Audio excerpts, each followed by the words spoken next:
Sur cette rive, bientôt dans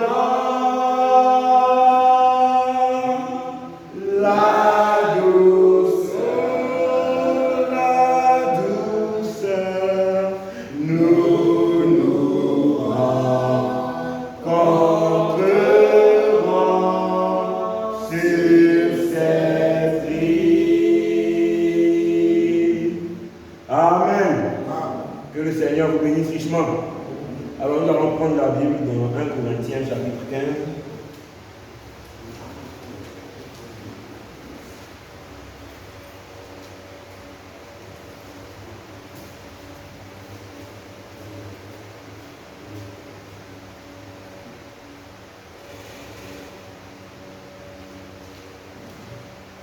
Corinthiens chapitre 15.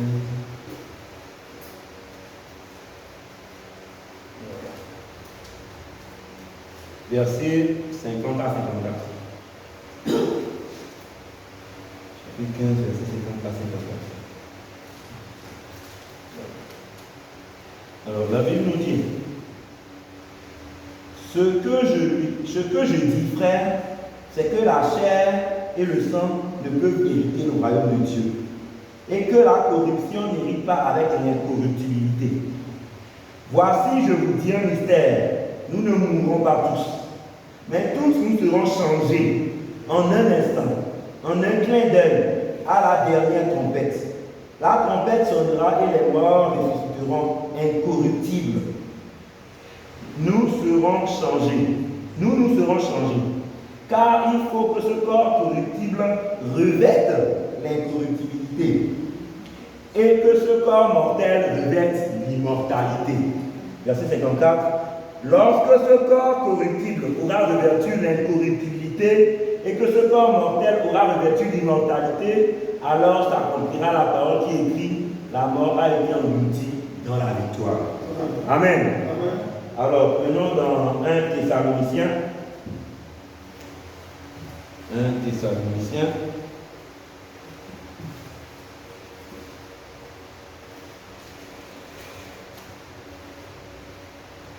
Verset 4, chapitre 4. Chapitre 4, le verset 15 à 18. Verset 15 à 18. La Bible nous dit: voici en effet ce que nous déclarons d'après la parole du Seigneur. Nous les vivants restés pour l'avènement du Seigneur, nous ne dévancerons pas ceux qui sont morts. Car le Seigneur lui-même a un signal donné, à la voix d'un archange, au son de la trompette de Dieu, descendra du ciel et les morts en Christ ressusciteront. Premièrement. Ensuite, nous les vivants qui serons restés, nous serons tous ensemble enlevés avec eux sur des nuées à la rencontre du Seigneur dans les airs. Et ainsi, nous serons toujours avec le Seigneur. Consolez-vous donc les uns les autres par ces paroles. Amen. Amen. Que Dieu vous bénisse richement. Amen. Vous pouvez vous asseoir. Amen. Alors ce soir, j'avais un petit enseignement à cœur, que j'avais commencé sa vie avec un petit thème. Le titre de ce soir sera Changer puis enlever. Changer puis enlever. Amen. Alors c'est un enseignement, je vais essayer de poser ça vraiment base pour que tout le monde puisse saisir quelque chose. Amen. Alors je vais y aller vraiment très lentement, mais je crois que chacun comprendra.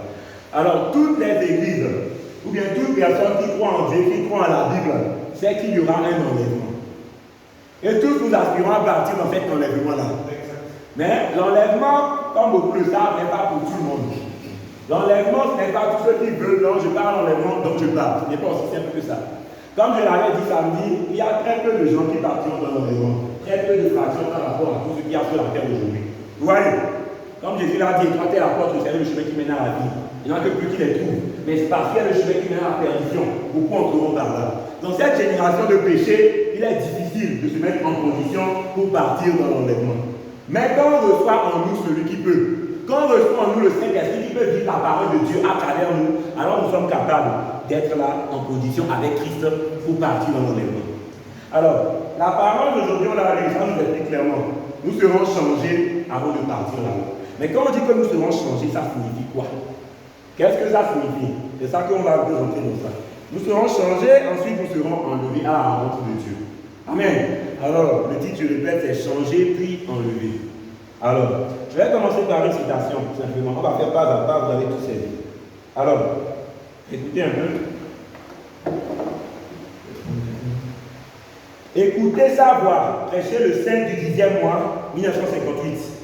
Paragraphe 1923. Écoutez attentivement le prophète. Amen. Et puis je réfléchissais. Pas plus tard qu'hier soir, après être rentré chez nous, quelques minutes après m'être couché, je réfléchissais. Quand l'âme est sortie de l'homme, je répète les mots, c'est ça. Quand l'âme est sortie de l'homme, qu'en est-il? C'est son être intérieur qui est parti. Il n'est pas mort, il est toujours vivant. Voyez, il vit à jamais. Et nos bien-aimés qui sont passés de l'autre côté de ce voile, ils sont dans un corps dont nous ne savons pas ce que c'est. Ça n'a pas été révélé. Amen. C'est le prophète qui commence comme ça. On continue. Verset B, chapitre 20, plutôt, paragraphe 20. Tout est en 3 étapes. Suivez le prophète. L'étape du corps mortel. L'étape du corps mortel.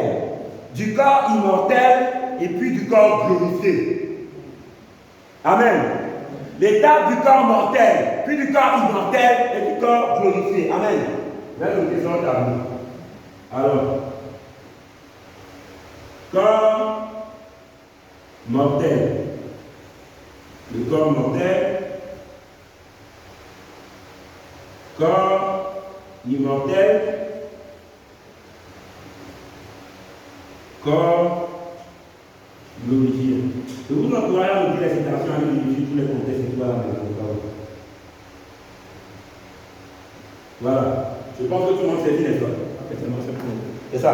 Corps mortel, corps immortel, corps glorifié. Le prophète donne d'autres noms à ces corps-là au fur et à mesure qu'on avance. Vous allez voir. On va lire le prophète, on va avancer. Je dis souvent que quand j'enseigne quelque chose d'important, moi je suis lecteur souligneur. Je lis, je souligne. Voilà, donc c'est un peu ça. Je continue d'avancer. Voyez, tout comme d'autres choses, comme Père, Fils, Saint-Esprit, c'est dans un même canal. Les trois sont un. La justification, sanctification, le baptême du Saint-Esprit, dans un même canal. Ils font un seul. Puis l'âme, le corps, l'esprit, qui constituent un seul être. Ça va par trois. Les trois sont un. Prenez un morceau de verre à 3 angles, mettez-le au soleil. Il va refléter cette couleur portant sur les 7 couleurs qui vont se réduire en une seule. Les 7 couleurs de la lumière blanche. Je pense qu'on me suit bien, n'est-ce pas? Bon, je vais sauter le paragraphe 21. Mais notez, je répète, c'est donc écouter sa voix. Verset le 5 du 10e mois 1958. Paragraphe 19 à 23. Je saute le 21 mois à l'écoute. Paragraphe 22. Et quand l'âme quitte le corps, elle part pour aller dans un lieu de repos. Dans un corps qui a la forme et la silhouette de ce corps-ci. Amen. Tu peux pas être noir ici, espérer tout blanc là-bas. Tu peux être blanc, espérer être japonais là-bas. Vous voyez. Amen. Tu as la même silhouette que ce corps-ci. Amen. Continue. Mais ce n'est pas ce genre de corps. Vous rencontrez vos bien-aimés, vous ne pourrez pas leur serrer la main. Vous pouvez leur parler, vous pouvez les regarder, ils ont exactement la même apparence qu'ici. En effet, quand Pierre et Jean et Jacques ont vu Moïse et Élie, ils les ont reconnus sur la montagne de la transfiguration. Mais c'est un corps. Paragraphe 23. Mais ensuite, quand ce corps-là, ce genre de corps céleste, quand il revient sur terre, il reprend la substance dans laquelle elle avait vécu auparavant. Vous avez suivi, n'est-ce pas? C'est là qu'il devient le corps glorifié. C'est clair? C'est clair? Il a appelé ça corps céleste tout à l'heure. Encore, vous voyez. Il y a beaucoup de stations dans le monde, vous avez encore essayé. Mais il a déjà dit corps céleste. C'est ce corps céleste-là, il revient sur terre chercher pour devenir comme le tout. Je l'ai dit par avec moi. Ensuite, quand ce genre de corps céleste-là, quand il revient sur terre, il repart, il reprend la substance dans laquelle il a vécu auparavant. Le corps de chair laquelle est antérieur. Il repart dans la substance qu'il a vécu auparavant. C'est là qu'il devient un corps glorifié. Amen. Je pense que c'est bon, n'est-ce pas? Amen. Donc c'est un peu ça. Avançons un peu. Je vais avancer. La Bible nous dit dans 2 Corinthiens 5, verset 1 à 6, si cette tombe sur la terre que nous habitons est détruite, il y a une tente au ciel qui nous attend là-bas. Amen. Je répète le verset pour quelqu'un qui nous là. 2 Corinthiens 5, verset 1 à 6. Vous voyez, La théophanie, c'est justement de ça qui parle. Ça s'appelle encore la théophanie. On va regarder ça, on va essayer de vous dire avant de nous dire. Vous suivez un peu?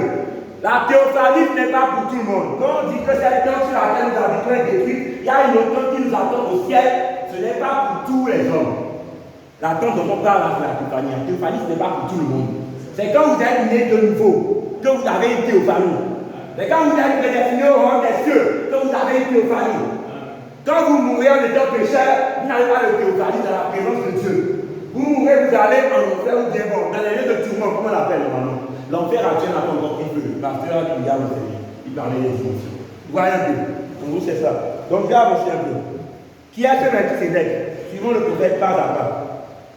On entend souvent parler de la théophanie. Vous allez voir ce qu'il a utilisé comme terme théophanie ici. Je vais aller poser pour que ça entre.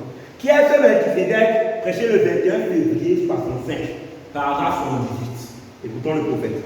Alors qu'un homme naît de nouveau du ciel, il devient un bébé esprit en Christ. Et lorsque cette robe de chair est abandonnée, la mort, je pense que tout le monde comprend. Lorsque cette robe de chair est abandonnée, il y a un corps naturel, une théophanie, où nous allons. Amen. Vous suivez? Il appelle ça encore la théophanie, c'est le terme le plus connu. Vous voyez? Théophanie. Vous voyez? Les personnes, voilà. Corps mortel, corps immortel, théophanie, corps glorifié. Vous avez saisi? On continue d'avancer tranquillement. Une théophanie où nous allons, un corps que les mains n'ont pas fait et qui n'est pas né d'une femme. Puis ce corps, cette théophanie dont il parle, retourne chercher le corps glorifié. Amen. Le corps glorifié, c'est la raison pour laquelle Jésus alla en enfer. Lorsqu'il mourut, pécheur qui était en prison, il est revenu à cette théophanie. Oh, merveilleux. Merci Seigneur. Donc vous avez saisi le contexte, n'est-ce pas? Il y a trois étapes. Pour le moment, on est dans le temps du chef actuellement. Quand on meurt, si on est né de nouveau, on a une théophanie là-bas. C'est maintenant on dit quand on meurt, plutôt quand on est né de nouveau, on devient naître double.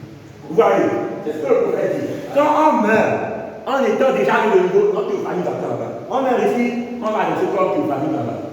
Et quand l'enlèvement va arriver, on reviendra sur terre pour chercher ce corps qui est dans la tombe là. Vous voyez cette substance là. Et quand on a cherché là, il a formé le corps glorifié. On l'a dit tout à l'heure, on va dire ça, on va l'expliquer bien. Mais suivez à continuer, c'est ça que ça veut dire. Je vais l'expliquer. Vous voyez? Donc il y a les trois étapes. Vous avez par exemple actuellement ceux qui sont morts étant sauvés, ils sont dans leur théophanie.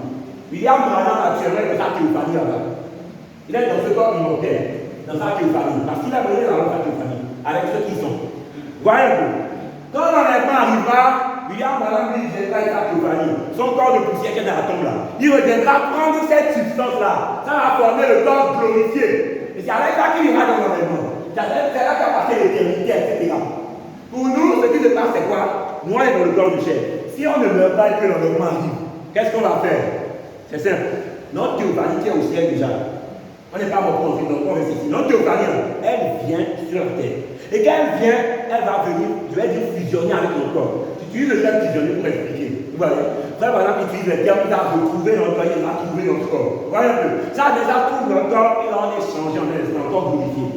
Donc, de toute façon, j'utilise les passages pour expliquer aux gens que corps de chair plus théophanie, c'est ça qui donne le corps glorifié.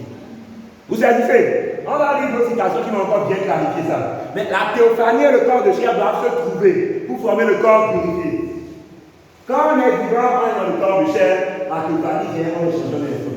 Quand on est mort, on est dans la théophanie, le corps de chair est en poussière. La théophanie revient là-bas, chercher la matière dans laquelle on était, comme on l'a dit tout à l'heure. Et ça forme le corps glorifié. C'est là que nous partons. C'est clair, n'est-ce pas?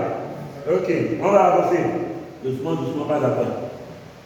Le temps est de mon côté. J'avais peur que ça passe sur le Seigneur. Gloire à Dieu. Amen.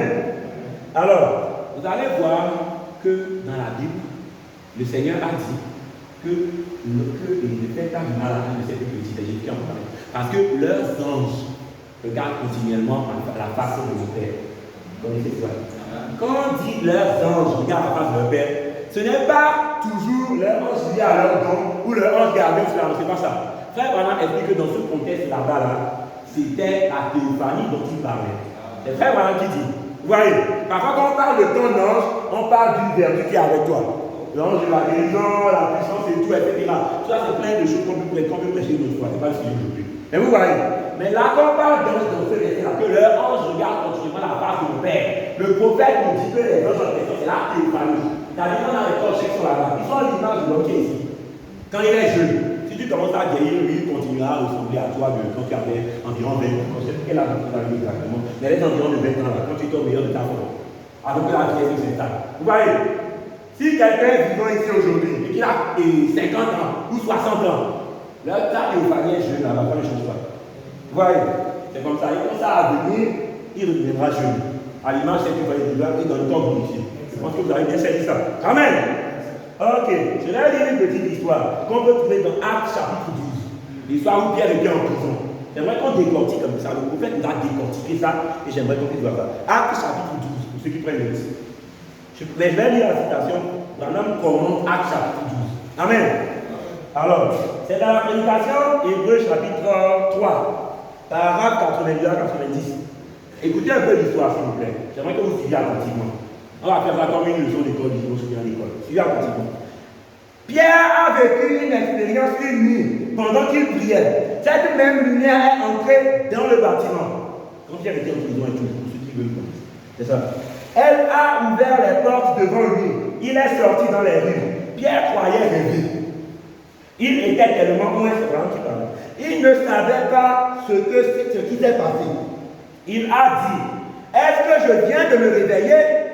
Mais je suis ici dans la rue. Et il est allé chez Jean-Marc. La jeune fille a ouvert la porte. Une petite dame qui se trouvait là, qui participait à une réunion de prière. Quelqu'un frappait à la porte. Elle va ouvrir la porte. Oh, elle dit, voici Pierre qui arrive. Amen.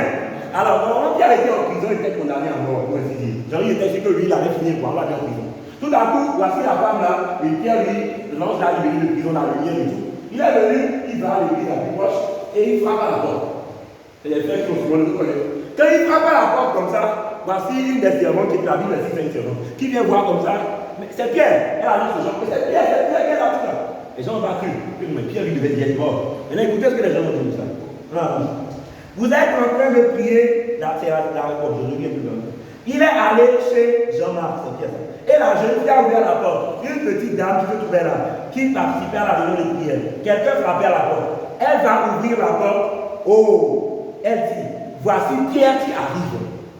Vous êtes en train de prier pour qu'il sorte de prison. Le Seigneur l'a délivré. Amen. Oh, ils ont dit, alors donc, le Seigneur délivre-le. Mais elle dit, il est à la porte, il frappe. Pierre continue à frapper. Laissez-moi entrer. Oh, elle dit, c'est Pierre. À cette époque-là, ils ont toujours une petite barre transversale qu'on tire, un petit couvercle ici qu'on relève pour regarder à l'extérieur, pour voir ce qui frappe à la porte. Comme si c'est ça. Avant de faire entrer votre invité, il faut savoir qui frappe à la porte. C'est qu'il y avait des brigands. Si vous ouvrez la porte, ils vous tuent. Donc, ils ont ouvert la porte. Elle a dit, c'est Pierre. Paragraphe 90. Oh là là, il est mort. C'est son ange qui est là. Vous avez saisi?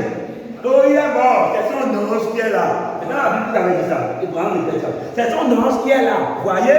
Alors, le prophète explique. Il était déjà dans son corps. Voilà, 10 jours ici, après il va corriger. Donc, suivez en continuant, s'il vous plaît. Il dit 10 jours après, il corrige. Suivez bien. Il était déjà dans son corps glorifié. Cette théophanie va corriger après, suivez bien. Il était dans son corps glorifié. Vous savez, cette théophanie. Souvent, quand les gens prennent ça, ils ont l'impression que corps glorifié et théophanie, c'est la même chose. Alors que ce n'est pas la même chose. Suivez la fiche, vous faites corriger. Alors, paragraphe 89. Vous vous rappelez que nous en avons parlé du gros diamant. Nous avons vu qu'il reflétait la lumière, qu'il est retourné à cela. Si cette tente sur laquelle nous habitons sur la terre est détruite, nous en avons une autre qui nous attend déjà. Alors il croyait que Pierre était mort, qu'il avait laissé son vieux corps, qu'il allait devoir l'ensevelir quelques jours plus tard, qu'il allait entrer dans son ange. La théophanie. Dans son ange ou dans son corps glorifié. 3 points de suspension. Il corrige. Par son corps glorifié, mais dans sa théophanie. Amen. Je pense qu'on le suit. Amen. Par son corps glorifié, sa théophanie. Le corps qui est déjà préparé. Ce corps n'aurait pas pu serrer la main. Ce corps n'a pas de main qui puisse serrer comme ça. Mais c'est un corps qui a l'image de l'homme. Il est revenu, il frappait à la porte. Elle a dit non, c'est Pierre. Il est là. Il a ouvert la porte. Il est entré. Voilà, il était là. Or, Pierre avait été délivré par cette lumière. Amen. Je pense qu'on a bien saisi, n'est-ce pas? Amen. Donc c'est ça, c'est la théophanie. Pierre, quand il était mort, on a dit son ange, c'était sa théophanie. Vous suivez un peu? Donc vous l'avez saisi. Je répète beaucoup, soit clair. Il y a certains qui comprennent très vite, d'autres ne comprennent pas très vite. Donc quand je répète beaucoup, n'ayez pas l'impression que je veux vous ennuyer. Certains comprennent vite, d'autres ne comprennent pas vite. Il faut que vous répétez pour eux. Vous voyez un peu? Amen. Allez, donc on va avancer.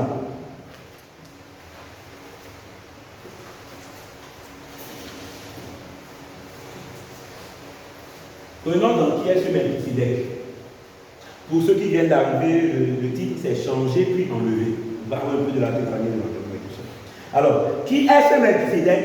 C'est chez le 21 février 1965. Je pense que ça va, n'est-ce pas? Parfois quand on y va un peu lentement, je ne sais pas si les gens sont bien. Voilà. Donc on avance. Paragraphe 109. Remarquez de nouveau, Melchisedec alla à la rencontre d'Abraham avant qu'il arrive chez lui. Quel type magnifique nous avons ici. Melchisedec rencontrant Abraham après la bataille, avant que celui-ci arrive chez lui. Nous rencontrons Jésus dans les airs avant d'arriver chez nous. Amen. Amen. C'est vrai. 2 Thessaloniciens nous le dit. Car nous nous rencontrerons dans les airs. Nous rencontrerons Jésus dans les airs. Amen. C'est un magnifique type de Rebecca rencontrant Isaac dans les champs, dans la fraîcheur du jour. Nous le rencontrerons dans les airs. 2 Thessaloniciens nous le dit. Car nous les vivants qui serons restés, nous ne devancerons pas ceux qui dorment. Car la trompette de Dieu sonnera, les morts en Christ ressusciteront premièrement. Nous l'avons dit tout à l'heure. Nous, les vivants qui seront restés, nous serons tous ensemble enlevés avec eux à la rencontre du Seigneur. Amen. Dans les airs, tous ces types sont parfaits. La race 10, c'est ça une c'est pourquoi la théophanie, si vous êtes mort et que vous êtes entré dans cette théophanie, j'aime beaucoup, donc ça c'est quelque chose de tout ça. Vous êtes entré dans cette théophanie, quand vous êtes vivant, vous mourrez dans la théophanie. Dans cette théophanie, qu'arrive-t-il? Là il parle de l'enlèvement, hein. Qu'arrive-t-il? La théophanie vient sur terre pour prendre le corps acheté. On a vu beaucoup de stations qui expliquent, ça fait très clair, n'est-ce pas? Ok. Si vous êtes ici dans l'air, vous prenez le corps. Donc si vous êtes ici dans l'air, vous prenez le corps. Si vous êtes ici, vous prenez le corps pour rencontrer cette théophanie. Et vous êtes enlevé pour aller à la rencontre du Seigneur dans les airs. Vous voyez, quel que soit l'alpha pour obtenir le corps glorifié, il faut corps de chair plus théophanie. Vous voyez, excusez-moi, je vais imaginer tout ça. Aussi pour ceux qui viennent d'arriver en même temps. Excusez-moi, je vais vous montrer quelque chose. Disons que ça, c'est le corps de chair. D'accord? C'est aussi pour ceux qui viennent d'arriver. C'est qu'on a compris. Pourquoi il y a encore? Disons que ça, c'est les deux corps. Corps de chair, c'est ça. Le plus bas. Et corps théophanie, c'est ça. D'accord? Ce niveau. Je vous dis, si tu es vivant, tu es dans ton corps de chair. Si tu as une idée de nouveau en étant vivant, tu as une théophanie qui t'attend là-bas. Au ciel. Quand l'heure de l'enlèvement arrive, on dit nous serons changés là. Si tu n'es pas mort, la théophanie vient. Ça vient prendre ce corps. Ça devient le corps glorifié. Vous savez ce qu'elle dit? Maintenant, si tu meurs, le corps de chair ici, tu nais de nouveau, la théophanie t'attend au ciel. Tu meurs, parce que tu es mort. Maintenant tu meurs, ton âme quitte ici, ton âme entre là-bas et tu es au ciel. C'est là où ça va aller actuellement. Dans cette théophanie. Maintenant, quand l'enlèvement arrive, tu es en train de dire, tu reviens avec cette théophanie pour rencontrer le corps qui est dans la tombe. Tu vas rencontrer ça. Ah, il y a un corps glorifié et tu sors. Vous voyez un peu? De toute façon, les deux doivent se rencontrer pour former. Vous voyez la différence? C'est un peu ça. Corps théophanie, corps glorifié, c'est ça la petite union qu'il y a. On a des façons tout à l'heure, maintenant avec son corps, le corps mortel, le corps céleste, la théophanie. J'aimerais préciser quelque chose d'important ici. Frère Branham, au début, il disait des choses par rapport à la théophanie. Après, il a corrigé. Ça, j'insiste sur ça. Parce qu'en Éden, par exemple, quand Adam était en Éden, vous allez voir que Adam et Ève étaient à l'image de Dieu au départ, avant que Dieu ne les forme. Il a créé à son image, comme on le dit, créé à l'image de Dieu. Le prophète, au début, quand il expliquait ça, il disait que créé à l'image de Dieu, ça voulait dire qu'ils étaient dans les deux familles, comme Dieu a été dans les deux. Voilà, Dieu son début. Si vous pouvez la station, ça ne vous donne pas. On va corriger ça après. Il a dit que non, ce n'était pas la théophanie, en fait, il était sous forme d'esprit. Parce que Dieu est esprit. Ça veut dire qu'il y a des stations comme ça qui existent, quand les gens voient, ils s'embrouillent. Il y a des trucs que Branham a prêché avant, après il a corrigé ça. Au fur et à mesure que ça a avancé, il y avait la révélation. Vous suivez? Je vous parle de ça pour que les autres citations là ne vous embrouillent pas. C'est pour ça que ce sujet paraît complexe aux gens en fait. Branham a tout expliqué. Seulement il a dit des choses avant. Après, si vous voulez savoir les dates, il modifie certaines choses. En fonction de la révélation qui arrive. Je pense qu'on le saisit bien. Donc c'est comme cela. Vous voyez? Donc nous, Branham explique en réalité, il y a une forme d'esprit avec elle. Pas comme de famille. Ils ont même contourné leur famille. Justement, on a tous contourné la théophanie, mais aussi ils ont contourné leur théophanie. C'est Jésus seul qui est passé par la théophanie avant d'être corps de chair. Vous avez vu? Maintenant, quand j'ai expliqué tout à l'heure avec les deux niveaux là, vous avez compris pourquoi il est important de naître de nouveau.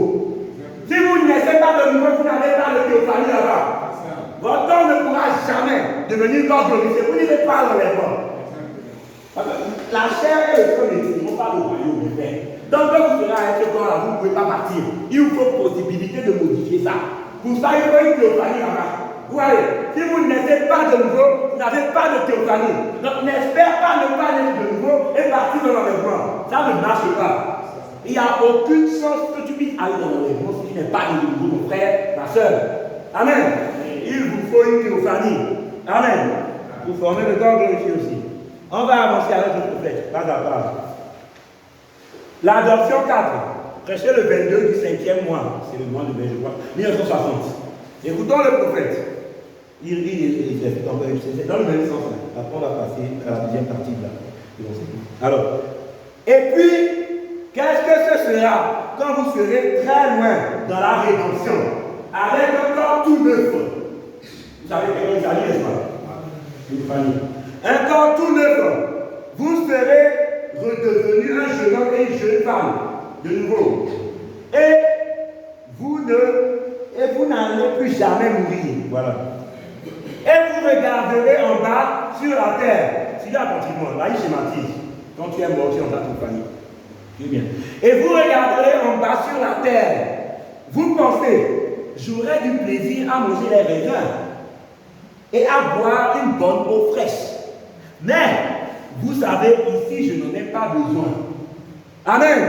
Dans la théophanie, on n'a pas besoin de manger. J'aimerais qu'on enregistre un peu ça, si ça ne dérange pas. Je dis que vous comprenez ça. Dans la théophanie, on ne mange pas. C'est quand la théophanie deviendra dans le corps de chair, ça fera comme vous ici là. C'est là on pourra encore manger à nouveau. Et là, on ira au souper des noces. Pour le souper des noces. Vous voyez un peu.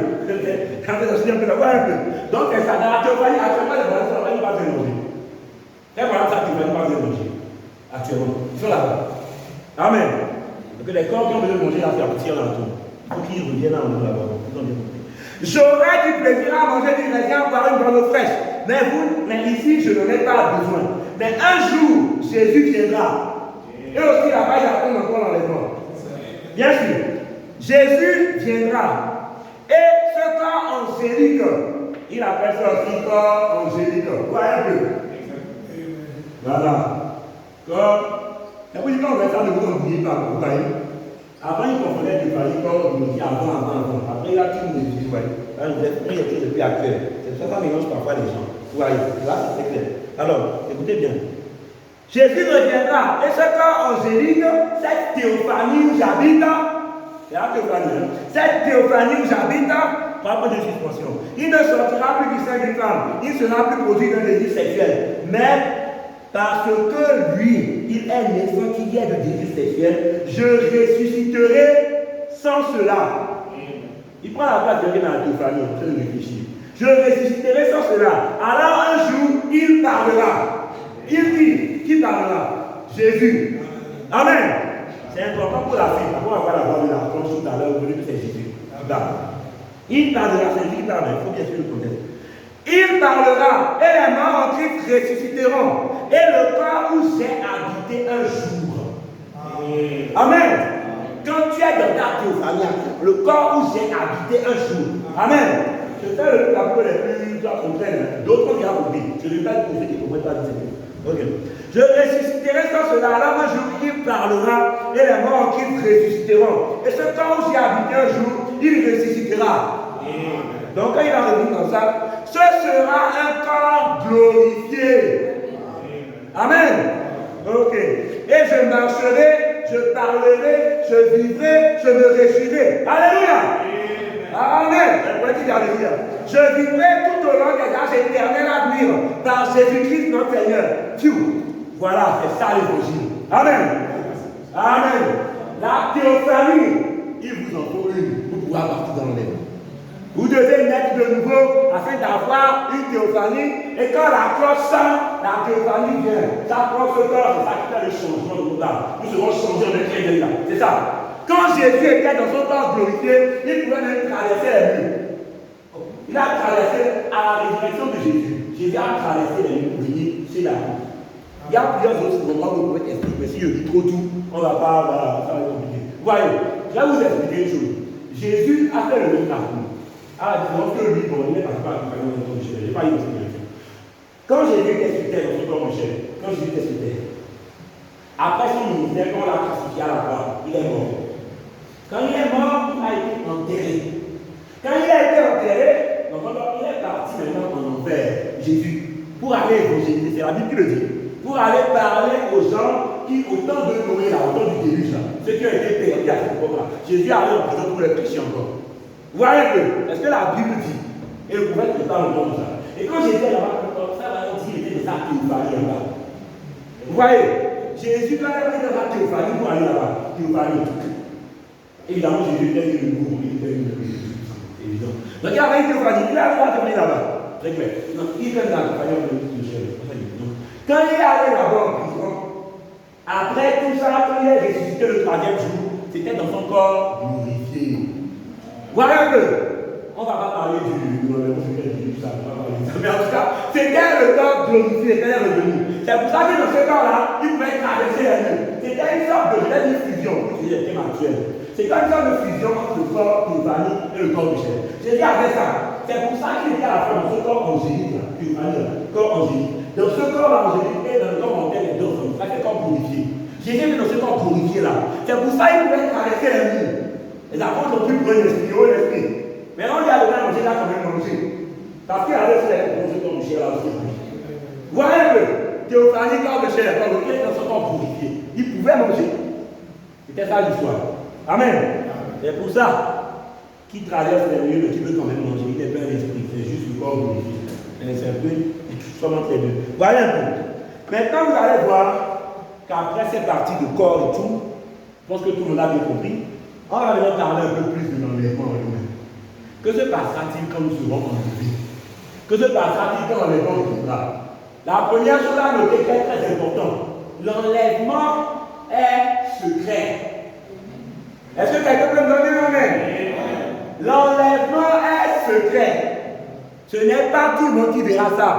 Ne croyez pas ce que vous voyez dans les films, où on vous fait croire que la plupart des gens seront au courant. Non. Le prophète illustre un peu la situation. Il dit, pendant un moment donné, on verra que les gens disparaissent. Vous savez, aujourd'hui, de nos jours, il y a plusieurs personnes qui disparaissent sur la terre, à notre époque. Plusieurs gens disparaissent, tout le temps, sans vous expliquer.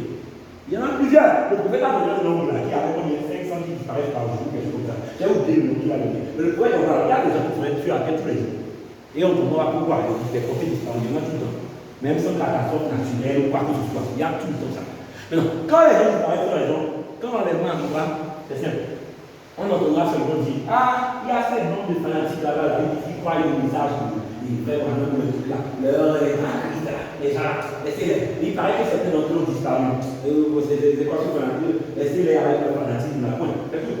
C'est comme ça que ce sera. Ils ne vont pas savoir les bateaux du ballon.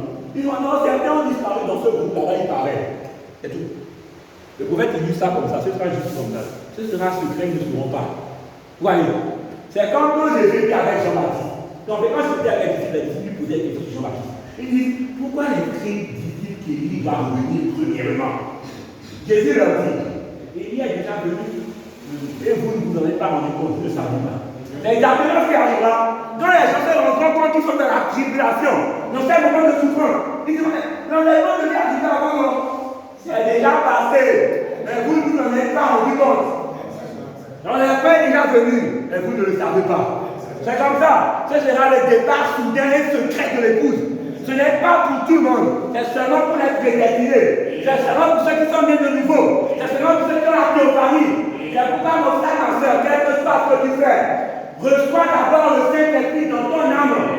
Nais d'abord de nouveau. Mets tout de côté jusqu'à avoir Dieu tout-puissant, le Saint-Esprit en toi. Sans quoi tu n'auras pas de théophanie. Sans quoi tu ne pourras pas avoir le corps glorifié avec l'enlèvement. Amen. Jésus viendra attirer ceux qui sont de la même nature que lui. Amen. Si vous n'êtes pas participant de la nature divine, vous n'allez pas dans l'enlèvement. C'est pourquoi l'esprit de ce monde ne vous aime pas. Vous êtes prédestiné pour autre chose. Vous n'êtes pas chez vous ici. Ici sur la terre, c'est plus facile de faire le mal que le bien. Pourquoi? Parce que nous sommes dans l'idée de Satan. Voilà pourquoi. C'est plus facile de détruire que de construire. Le ventilateur qui est là, est sophistiqué et tout. C'est très simple. Il suffit qu'un autre de 2 ans pour appuyer sur le ventilateur. Et pour le construire, beaucoup ici on peut donner un ventilateur fabriqué là. Maintenant, pour le 2 ans, on peut garder ça. Pourquoi le mal est autant plus facile que le bien? Aujourd'hui, vous ferez le mal très très facilement. Parce que vous êtes dans le domaine de Satan. C'est aussi simple que ça. Je prends tout le temps le même exemple. Ça fait longtemps que je l'ai pris, mais je vais répéter ça. Il faut que ça entre. Quand vous êtes sur une rivière qui finit en cascade, vous voyez le courant qui passe, ça finit en cascade. Vous devez ramener à contre-courant. Si vous abandonnez, regardez, essayez de ramener à contre-courant sur la rivière. Vous verrez comment c'est difficile. Sur le fleuve, c'est le fleuve que je vais dire, c'est un fleuve, ça. Vous voyez, vous êtes sur le fleuve, essayez de ramener à contre-courant sur le fleuve. C'est très difficile. Très difficile. Vous voyez, le courant passe, toi tu rames à contre-courant. C'est très difficile. Mais, abandonne-toi au courant. Laisse le moteur avoir. Tu iras beaucoup plus vite. Dans la direction opposée. C'est plus facile de suivre le courant. Mais quand vous suivez le courant, vous allez finir où? Cascade. Vous êtes mort. Vous voyez que c'est exactement ça le monde d'aujourd'hui. Le monde d'aujourd'hui est comme ça. C'est plus facile de ramer à contre, de suivre le courant, j'allais dire. C'est plus facile de suivre le courant. C'est plus facile de faire ce que le monde vous entraîne à faire. Mais ne vous conformez pas au siècle présent. Un fils de Dieu, c'est pas censé être facile. Mais Dieu vous donne la force. On ne vous demande pas de ne pas commettre d'erreur. On vous demande de réparer vos erreurs selon la parole. Même moi qui vous parle de commettre des erreurs. Amen. Frère, quoi que vous fassiez, tant que vous êtes dans la chair humaine, vous commettrez des erreurs. Mais vous devez avoir en vous quelque chose qui vous pousse à réparer vos erreurs. Amen. Moi-même, je commets des erreurs tous les jours. J'en commets très souvent, c'est même pas là. Amen. C'est même pas là. Mais après, on répare aux erreurs. On explique, on s'excuse, on répare. C'est comme ça qu'on fait. Amen.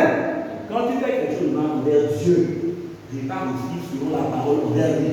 Ne laisse pas les soucis du monde aussi te priver de regarder en haut. Ne rame pas. Non, mes amis vont dire. Non, les gens vont dire. Non, ceci va dire. C'est trop facile de faire le mal de Jésus. Même dans vos chambres. Avant, vous savez, Satan s'y est évolué. Avant, pour ce qui était de faire le mal, de voir les gens regarder certaines choses, certains films de violence, des films sales, des choses comme ça, il fallait aller au cinéma. Aujourd'hui, on n'a pas besoin d'aller au cinéma pour ça. Le diable est venu dans les télés dans les maisons. Voilà, on parlait. Aujourd'hui, c'est encore pire. Il faut le faire. Aujourd'hui, les téléphones sont là.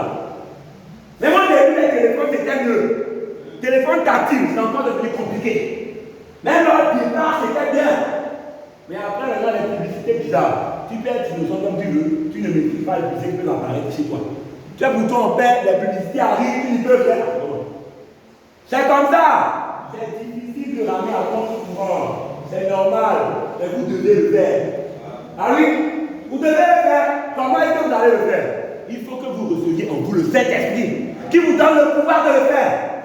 Si vous avez une théophanie en haut là-bas, alors je peux vous assurer que vos vies prouveront que vous avez une théophanie en haut là-bas. Vos vies prouveront que vous êtes mis de nouveau. Il ne sert à rien de prétendre que tu es formé si on va les rendre dans ton frère. On connaît une âme à cette vie. Ta vie, pourquoi? Je suis chrétien, c'est merveilleux, tout le monde dit ça. Est-ce que ta vie aussi dit je suis chrétien, Les actes parlent plus fort que les paroles. Amen. Manifestez Jésus dans vos vies. Vous voyez que c'est difficile, c'est normal. Vous savez, Dieu n'est pas un Dieu juste. Faites confiance à Dieu. Il vous débrouille juste voir le Saint-Esprit. De même de nouveau. Tu vois que tu n'arrives pas à dire la parole. Prie. Répare ce que tu veux réparer. Prie. Pas de repos jusqu'à mettre de nouveau. Dieu, c'est un Dieu juste. En tant qu'étudiant en médecine, je vais vous dire une chose. Vous voyez le corps là? Il y a beaucoup d'hormones dedans. Vous comprenez? Donc, quand vous arrivez à votre temps de puberté, je vais dire, c'est normal que les hormones là puissent travailler. C'est normal. Vous voyez? Même la ici, on a un corps, comment faire pour réfléchir? Comment faire pour vivre la parole de vérité des jours alors que les autres tombent dedans? C'est le Saint-Esprit qui fait ça, c'est tout. C'est juste ça. Dieu est un Dieu juste. Il ne peut pas t'enfermer volontairement dans un corps rempli d'hormones et après t'abandonner comme ça dans un bien. Or, il a dit en ce corps. Vous comprenez ce que je dis? C'est Dieu qui vous a enfermé dans ce corps pour vous éprouver, pour être dans ça. S'il te demande de vivre la parole dans un corps pareil, il a pourvu la solution. Vous pouvez vivre la parole dans un corps pareil. Et la solution, c'est quoi? Reçois en toi celui qui peut. Il pourra vivre la parole à travers toi. C'est tout ce qu'il faut faire. Tu reçois le Saint-Esprit, lui, il vit la parole à travers toi. C'est ça que tu dois faire. Ne cherchez pas à vivre ça par vous-même. Priez. Tant que vous êtes chrétien, tant que vous avez la vraie volonté de faire le bien. Mais quand vous n'y arrivez pas, allez en prière. C'est tout ce que vous avez à faire. Et vous vivez la parole. Mon frère, ma soeur, qu'il te plaise de ne pas écouter tout ceci et de continuer dans ta vie. Et après, tu seras négativement surpris un jour. Tu peux tromper les hommes, mais tu ne peux pas tromper Dieu. Tu peux faire semblant d'être bien devant les gens, mais tu ne peux pas tromper Dieu. Amen. Soyez authentiques. Je disais une chose à la dernière fois que je vais répéter. Le diable va vous enfermer dans une illusion. Souvent les péchés. Il y a des péchés parfois. Le diable vous enferme dans une illusion. Il vous fait banaliser ça. Il te dit non, ce n'est pas grave ce péché. C'est bon, tu es un fils de Dieu, c'est juste une erreur. Mon frère, ma soeur, quand tu recommences tout le temps là, ce n'est pas une erreur. Ça devient une nature. L'habitude est une seconde nature. Quand tu recommences tout le temps, il y a une nature en toi, un esprit en toi qu'il faut enlever. Et le Saint-Esprit dissipe ça. Mon frère, si la lumière est là, les ténèbres sont fuies. Ça, c'est sans équivoque. Vous voyez? Recevez le Saint-Esprit et tout ça sera vous. C'est aussi simple que ça. Ce n'est pas plus compliqué que ça. Amen. Il faut naître de nouveau pour partir dans l'enlèvement. Ce n'est pas pour tout le monde. J'ai lu une citation la dernière fois de samedi quand elle avait commencé. Frère Madame disait, qui doute même qui est 12 personnes, il va vous enlever. Vous voyez? Ce que j'aimerais vous dire, c'est quoi? Quand la Bible dit qu'ils sont innombrables et tout ça, il faut que vous sachiez que c'est les gens depuis l'époque de Paul, depuis le 1er siècle, à l'époque de Jésus, jusqu'à aujourd'hui, tous les 2000 ans de christianisme qu'on a vécu. C'est tout ça là. C'est tout ça là qui fera des innombrables personnes. Vous voyez? Mais pour ceux qui partent, et ils sont tous morts aujourd'hui. Mais ceux qui partiront vivants, donc ils seront là pour échanger les gens. Ils seront très très nombreux. Ça va dire tout qui en est tout, pas en même. Vous voyez? Dans cette génération, ça c'est compliqué. Il n'a pas dit qu'il n'y aura pas de doute, il a dit doute qu'il y en a doute. C'est vous dire à quel point c'est sérieux en fait. À l'époque de Noé, au déluge, avec combien de personnes qui étaient sauvées? 8 personnes à travers les larmes selon les défis. Tout le monde entier de l'époque était mort. Et Moïse, sa famille, c'était environ 8 personnes totales. Noé, ses 3 enfants, 1, 2, 3, plus leur femme. Ça fait 4 familles 10. C'est tout. À part tout le reste, ils ont pris les animaux et tout, etc. Et voilà. Vous voyez, combien de personnes sont sauvées? 8. Ça, c'était au début de la mise. Quelque temps après, c'est vraiment monte encore plus haut. Il dit en réalité, au temps de Noé, il n'y a pas 8 personnes qui sont passées dans l'enlèvement. Les 8 sont passés au travers, dans la tribulation. Mais un seul est parti dans l'enlèvement à l'époque là, c'était Enoch. Enoch seul est parti dans l'enlèvement. C'est encore le prophète qui vient. Le prophète, quand lui dit 8, après ils ont dit en fait, c'est un seul. Les autres mettent pas la tribulation. Vous vous rendez compte un peu? Mais frère, si tu rates l'enlèvement, ici sur la terre, tu vas vivre la tribulation. Si tu rates l'enlèvement, le conseil est public ne te ratera pas, mon frère. Ah oui? C'est ce que moi j'aime parfois appeler les assassinés du deuxième tour. C'est pas intéressant comme nom, mais c'est comme ça. Ah oui, les dieux sont pour la Bible l'appelle. C'est dangereux, vous partez dans le monde. La torture et tout ça qu'il y avait avant. Alors, ça, c'est une réalité. Quand le Covid est arrivé, et quand vous étiez éloigné des églises, regardez comment les gens étaient. Les gens ont regardé tout. Quand le pape va organiser fermer les églises, vous allez faire quoi? La même chose que le Covid. Si pendant le confinement, vous dites qu'il y a les courants, vous n'êtes pas l'église. La même chose que le Covid. Pendant plus longtemps, tu n'es pas censé les courants. Et si le courant dans la journée, le matin fini fichu. Enlèvement vient, tu n'es pas au courant. Ou bien si tu es au courant, c'est tout là. Mes frères, mes soeurs, quand l'enlèvement va arriver, si tu rates l'enlèvement, à l'époque de la tribu, à l'époque des tortures là-bas, vous savez comment c'était? Le prophète dit que ce sera pire pendant la tribulation. À l'époque des tortures avant, comment c'était? On les jetait au lion. Les lions leur couraient après, les gens de la reine qui regardaient, oh, ça me fait. Là, on dit on te met en pâture, ils ont tout dans la reine, tu vois, les lions te bouffent le chien. Ils sont là à clamer. À l'époque, on prend une femme enceinte, on la met comme ça, on lui ouvre le ventre. C'est pourquoi tu parles de ça.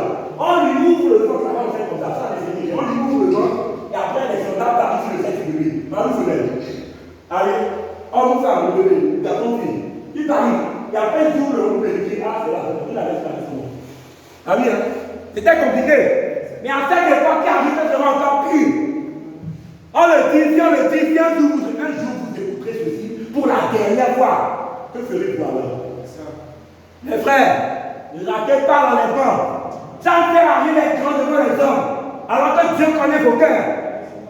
Ça ne fait rien de dire que je suis grand. Une petite fille de rien du tout. Un petit cela de rien du tout. Et vous voulez prendre ça comme cela de bataille. C'est une très mauvaise idée, mes frères et sœurs. Si chacun de vous a des problèmes avec quelqu'un chez vous, tout ça, allez réparer ça. Jésus peut revenir n'importe quand. N'importe quand. Il ne préviendra pas. Il a dit qu'il viendra comme un voleur dans la nuit. Est-ce qu'il avait dit? Vous allez voir que les vierges sages aussi dormaient dans la nuit. Les vierges folles dormaient. Les vierges sages aussi dormaient. À cause du monde. Et les vierges sages, au moins, ils avaient les vues dans le Dieu. C'est pour dire qu'ils ont tous spécifiques, y compris l'épouse. Autrement dit, l'épouse aussi ne connaît pas le jour ou l'heure. Dans ce sens que je suis. Vous comprenez? On n'est pas suivi dans le sens de on sait ce qui se passe, on sait que le pain est proche, etc. Oui. Mais dans notre contexte, les vierges sages aussi dormaient. C'est-à-dire que même nous, on ne connaît pas le jour ou l'heure. Jésus viendra comme un voleur. Amen. Ok. Le prophète compare ça à Roméo et Juliette. Le temps est passé. Pourquoi je suis parti dans le monde? Je voulais continuer à voir. En tout cas, laissons d'écouter. Alors, prenons encore un Thessaloniciens 4, verset 16 à 17. Je veux que on oublie ça avant de continuer peut-être.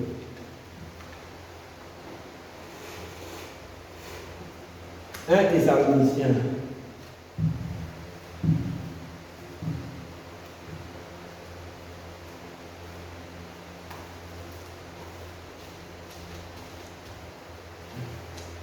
Voilà. 4, verset 16-17. La Bible nous dit, car écoutez attentivement, c'est ça qu'on va continuer pour terminer. Il reste peu de temps, 15 minutes environ, on avait tout fini. Alors écoutez bien.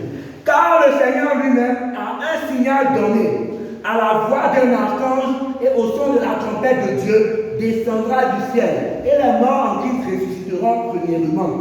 Ensuite, nous les vivants qui sont restés, nous serons tous ensemble enlevés avec eux sur des nuées à la rencontre du Seigneur dans les airs. Ainsi, nous serons toujours avec le Seigneur. Alors, la version lui second dit signal donné. Mais la version Darby dit, et la voix de cri de commandement, ça veut dire. Quelqu'un lit Darby ici. Personne lit Darby. La version Darby dit le cri de commandement. Voyez, c'est avec cette version que le prophète explique. Il y a une traduction en fait. Cri de commandement est plus explicatif que signal donné. Voyez. Alors on a dit, donc à l'enlèvement, on a dit à un signal donné. Et je ne sais pas s'il est facile, je garde ça encore. Donc ça c'est autre chose. Voilà. Je pense que les gens y vont voir. Donc, alors, il y a, premièrement, bon, je vais mettre le commandement pour côté de excusez-moi une seconde. Alors, il y aura le cri de commandement.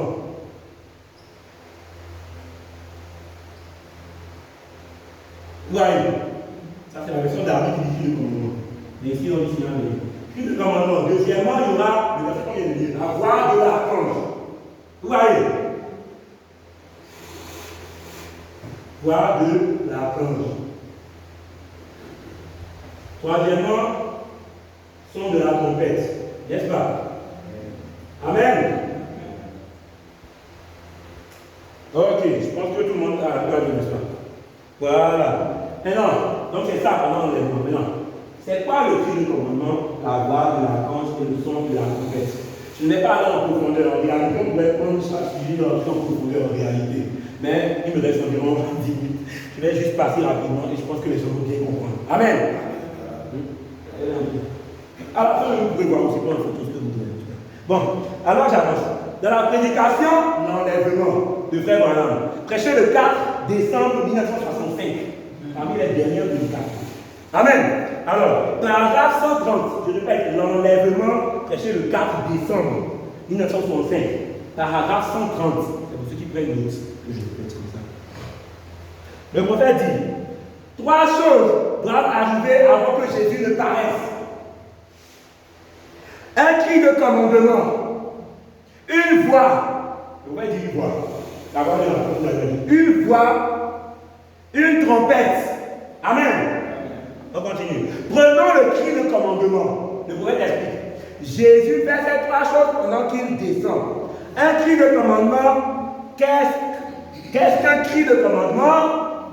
C'est le message qui est proclamé premièrement. Amen.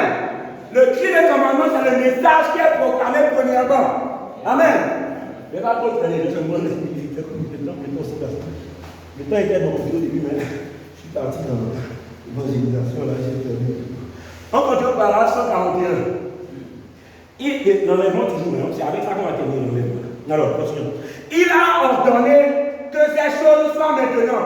Il doit envoyer ceci. La première chose qui arrive lorsqu'il commence à descendre du ciel, c'est un cri de commandement. Qu'est-ce donc? Un message pour rassembler les gens. Un message est proclamé premièrement. Amen. Alors, le cri de commandement, c'est message. Les gens aussi parlent ça. C'est message. D'accord? Le message. Ça, c'est le prophète qui dit. Amen. Message. C'est le temps de préparation. Bon, il y a beaucoup de choses qui disent, mais est-ce que les continuent? J'ai dit quand même. Le temps aussi. C'est le temps de préparation des lampes. Levez-vous et préparez vos lampes. Quelle veille était la 7e? Pas la 6e, la 7e. Voici l'époux. Voici l'époux vient. Levez-vous et préparez vos lampes. Et elles le firent. Certains d'entre elles découvrirent qu'ils n'avaient pas d'huile dans leurs lampes. Voyez-vous, mais c'est le moment de préparer les lampes. Et le temps de Malachie 4. Amen. Il faut un messager pour produire un message. Et ce messager, c'est le messager de Malachie 4. Les gens qui pensent que Malachie 4 est Jean-Baptiste. Non. La Bible dit, ramènera le cœur des enfants au père, le cœur des pères aux enfants. Amen. La Bible dit les deux. Jean-Baptiste est venu, il a seulement ramené le cœur des pères aux enfants. Amen. Il a accompli la moitié. Et le reste alors, la Bible est sur la moitié, jamais. Il faut quelqu'un pour accomplir la suite. Jésus a dit pas même un jour, car il passera. Et le reste de la vie, le cœur des enfants au père, alors qui a fait ça? Amen.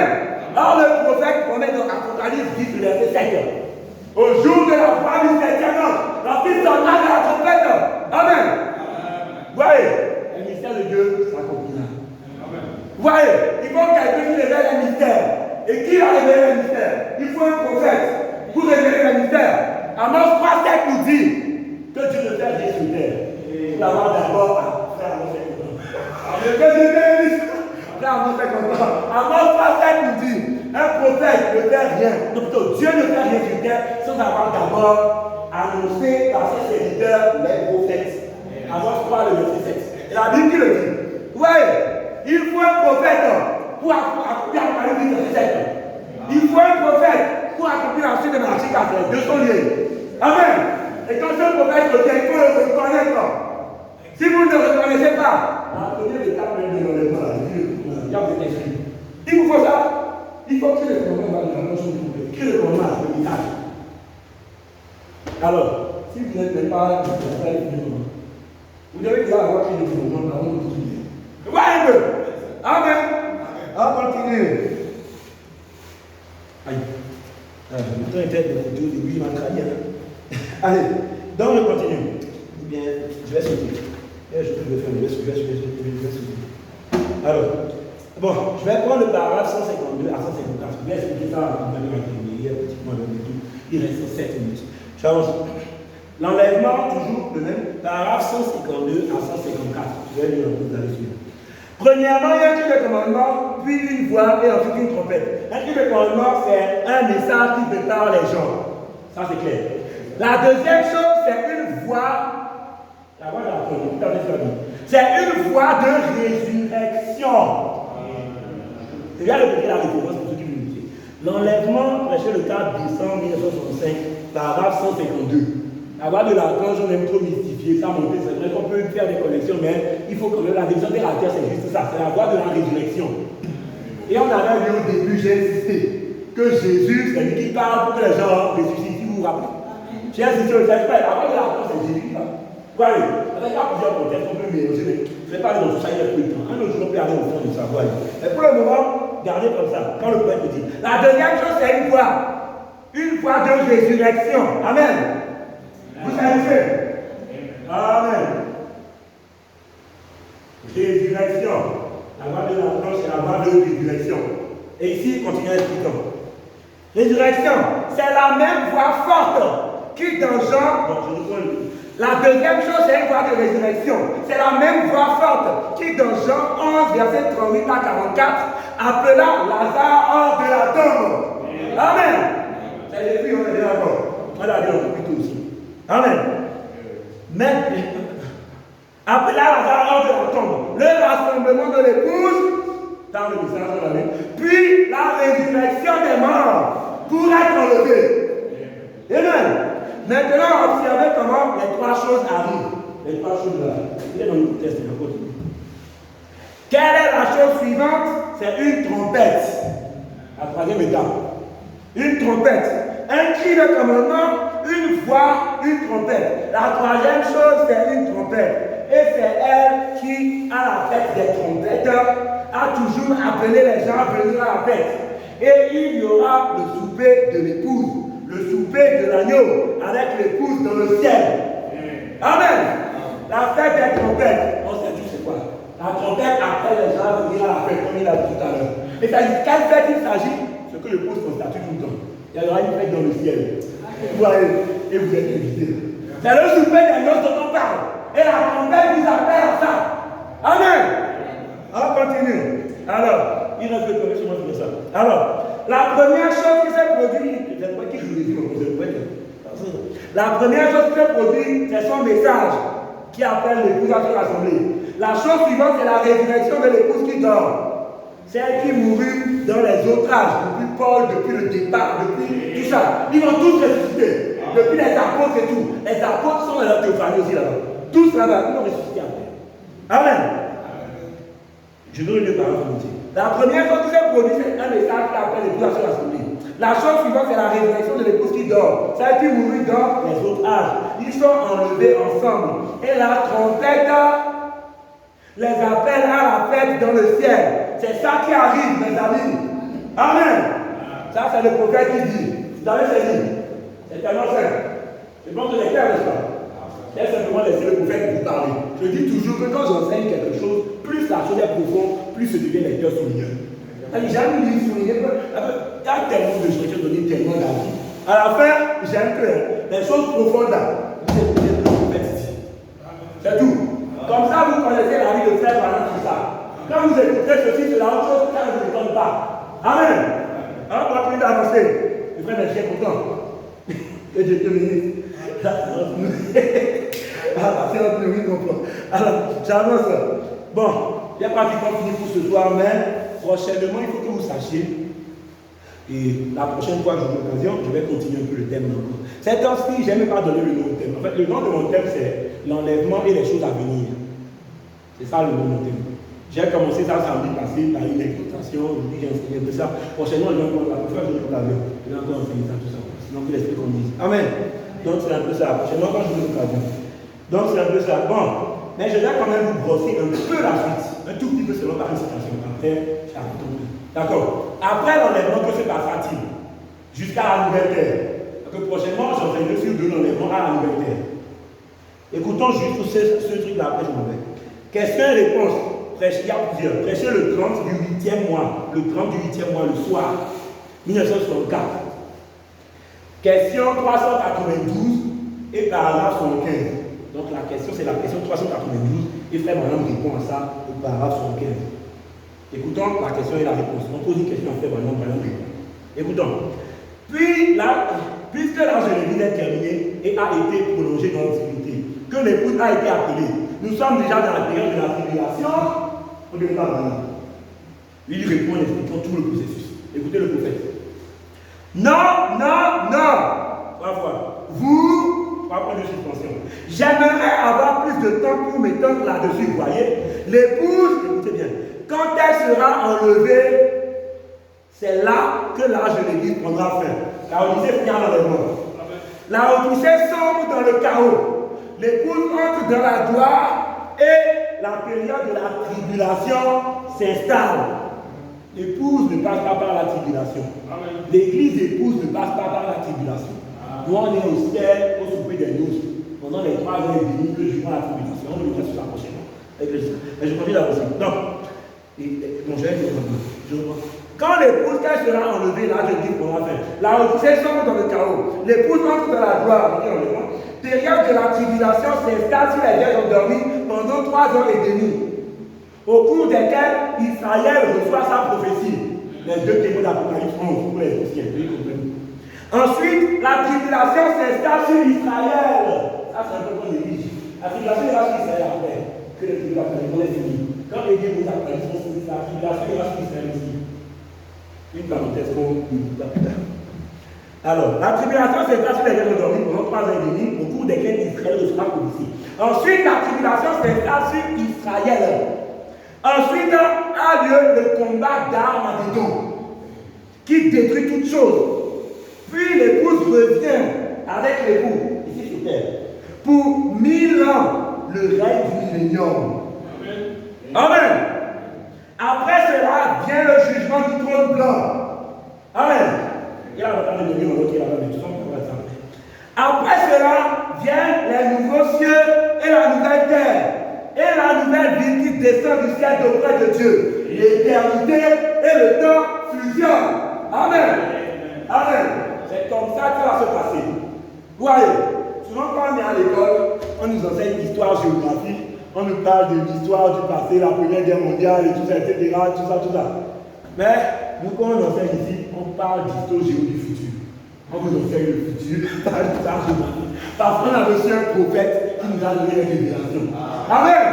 Que Dieu vous bénisse, je vais continuer prochainement. Levez-vous. Faites-vous lever. Est-ce que quelqu'un a compris quelque chose? Est-ce que quelqu'un a compris quelque chose? Que Dieu vous bénisse. Levez-vous. Voici la fin de mes souffrances. Par son Jésus, je suis sauvé. Chantez le Seigneur. J'ai la victoire sur tout ce monde. Un jour j'irai près du Seigneur. J'irai parmi les anges. Moi, tu veux que tu seras là-bas? Près des manœuvres, me consoler.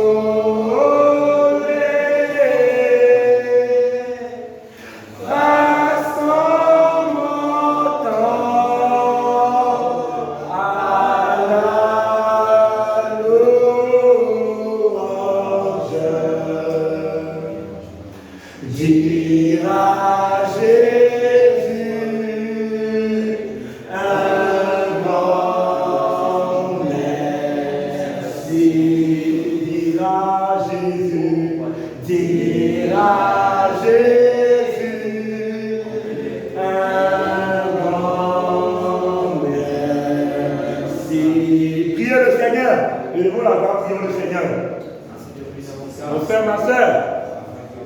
Cet enlèvement, c'est pour toi.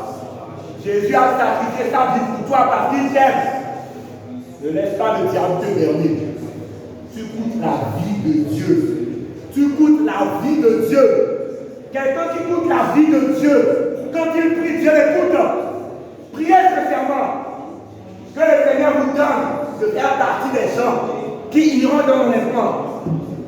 Que le Seigneur vous donne de dominer sur les situations terrestres, de ramer à contre-courant. Pour finir avec les achetés qui s'assembleront dans l'autre ville, la nouvelle Jérusalem. Priez le Seigneur, mes frères. Priez comme des victorieux. Quelles que soient tes erreurs, tu coûtes la vie de Dieu. Pour te racheter, il a fallu la vie de Dieu. N'oublie jamais ça. Priez le Seigneur. Éternel Dieu Tout-Puissant, sois le même hier, aujourd'hui et éternellement. Tu es le Dieu capable, Seigneur. Tu es celui qui nous a connu ce soir. Père, nous avons parlé de ta venue. Nous avons parlé de l'enlèvement, Seigneur. Et nous croyons que bientôt tu reviens nous chercher. Père éternel, nous ne voulons pas prêcher ce message et être nous-mêmes laissés. Nous ne voulons pas, Seigneur, vivre ce message, sacrifier notre jeunesse pour rater l'enlèvement, Seigneur. Nous avons sacrifié notre jeunesse parce que nous t'aimons, parce que nous avons trouvé la perle de grand prix. Et c'est toi, Seigneur. Tu es le plus beau dans ce style pour nos âmes. Nous prions, éternel Dieu, que tu étendes ta main et que tu puisses bénir, Seigneur. Père, que ceux qui n'ont pas le Saint-Esprit, ouvre les esprits du Dieu, accorde-leur le Saint-Esprit. Au nom de Jésus, accorde-leur le Saint-Esprit. Au nom de Jésus, qu'ils reçoivent tout le Saint-Esprit. Et en les bénissant, nous nous appelle. Remplis chacun de nous de ta présence, Seigneur. Nous voulons demeurer de ta présence tous les jours de nos vies. Père, tu nous as enfermés dans cette chair de mammifère, avec tout ce qui réside de cette chair. Mais tu nous as aussi trouvé la solution pour vivre la parole, malgré ce temps de chair. Cette solution, c'est le Saint-Esprit. C'est pourquoi, éternel, accorde-nous cette chair à ceux qui le veulent. Père, tu as dit que même les pères méchants de ce monde donnent à leurs enfants ce qu'ils leur demandent. Il ne donnera pas de la pierre à l'enfant qui demande du pain. Un père terrestre ne donnerait pas à son fils un serpent alors que le fils demande du poisson. Tu as dit à combien de fois de raison, le Père ne vous accordera pas le Saint-Esprit à ceux qui le lui demandent. Père, accorde le Saint-Esprit, Seigneur. Accorde le Saint-Esprit, Seigneur. Accorde le Saint-Esprit, Seigneur. Afin que chacun soit sauvé, Père. Oh Dieu, nous prions que tu gagnes davantage dans Jésus, Seigneur. Ne demande pas de l'accorder. Nous prions pour le message pour ce pays, Seigneur. Que nous puissions gagner les âmes pour que toute la gloire te revienne. Merci parce que tu l'as fait. Merci d'être ce que tu es, d'avoir fait ce que nous sommes. Au nom de Jésus. Amen.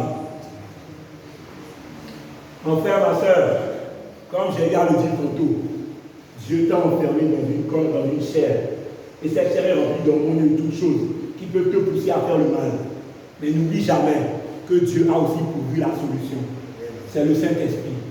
Quand tu vois que tu n'arrives pas à dominer sur le mal, va en prière. N'essaye pas par tes propres forces. Dieu a fait les choses de manière à ce que tu ne puisses pas vivre la parole par tes propres efforts. Mais que tu puisses le vivre seulement par le Saint-Esprit en toi. Cette chair de mammifère, tu ne pourras jamais vivre la parole avec elle. Mais si tu as le Saint-Esprit en toi et que tu soumets la chair à l'Esprit, alors par le Saint-Esprit dans ton âme, tu pourras vivre la parole. Jésus était dans la chair. Il a été tenté, mais il n'a pas péché. Parce qu'il a soumis sa chair à l'Esprit. Priez. Toi qui es chrétien, qui a la véritable volonté de faire le bien et qui n'a pas en toi la force de le faire, la force là se trouve dans la prière. Prie plus. Tes erreurs te prouvent qu'il est temps d'entrer dans un moment de consécration individuelle. C'est un signal. Dieu t'aime. Tu coûtes la vie de Dieu. N'oublie jamais ça. Que le Seigneur vous bénisse richement. Amen. Si le pasteur a un mot à dire.